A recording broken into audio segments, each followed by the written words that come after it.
آج کا ہمارا مضمون ہے امکان کبھی ختم نہیں ہوتا۔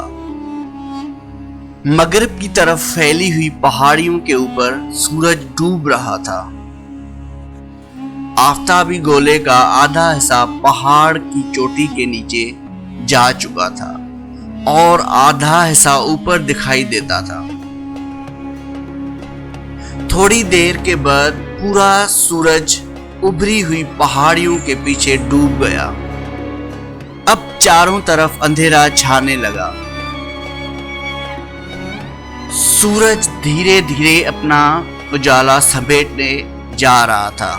بظاہر ایسا معلوم ہوتا تھا کہ سارا ماحول گہری تاریکی میں ڈوب جائے گا، مگر عین اسی وقت جب کہ یہ عمل ہو رہا تھا، آسمان پر دوسری طرف ایک اور روشنی ظاہر ہونا شروع ہوئی۔ یہ 12ویں کا چاند تھا، جو سورج کے چھپنے کے بعد اس کی مخالف سمت سے چمکنے لگا اور کچھ دیر کے بعد پوری طرح روشن ہو گیا۔ سورج کی روشنی کے جانے پر زیادہ وقت نہیں گزرا تھا کہ ایک نئی روشنی نے ماحول پر قبضہ کر لیا۔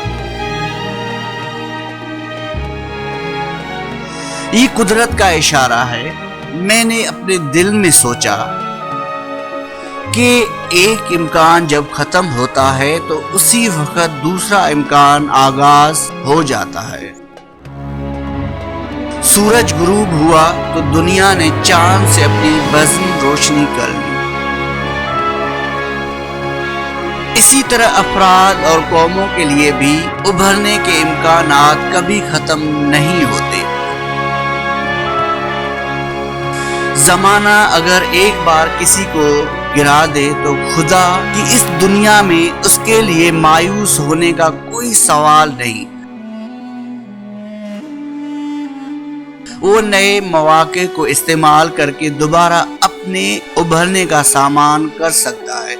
ضرورت صرف یہ ہے کہ آدمی دانش مندی کا ثبوت دے اور مسلسل جدوجہد سے کبھی نہ اکتائے۔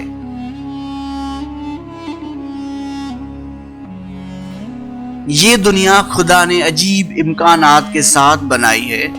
یہاں مادہ فنا ہوتا ہے تو وہ توانائی بن جاتا ہے۔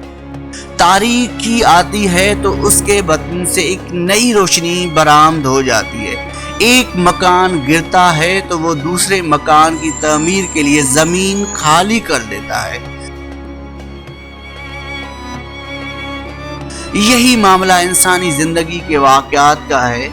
یہاں ہر ناکامی کے اندر سے ایک نئی کامیابی کا امکان ابھر آتا ہے۔ دو قوموں کے مقابلے میں ایک قوم آگے بڑھ جائے اور دوسری قوم پیچھے رہ جائے تو بات یہی ختم نہیں ہو جاتی۔ اس کے بعد ایک اور عمل شروع ہوتا ہے۔ بڑی ہوئی قوم کے اندر عیش پرستی اور سہولت پسندی آ جاتی ہے۔ دوسری طرف پیچھے رہ جانے والی قوم میں محنت جدوجہد کا جذبہ جاگ اٹھتا ہے۔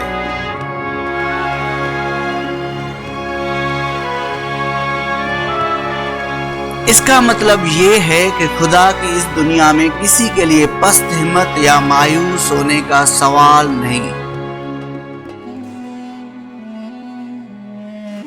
حالات خواہ بظاہر کتنے ہی نامواقف دکھائی دیتے ہوں، اس کے آس پاس آدمی کے لیے ایک نئی کامیابی کا امکان موجود ہوگا۔ آدمی کو چاہیے کہ اس نئے امکان کو جانے اور اس کو استعمال کر کے اپنی کھوئی ہوئی بازی کو دوبارہ جیت لے۔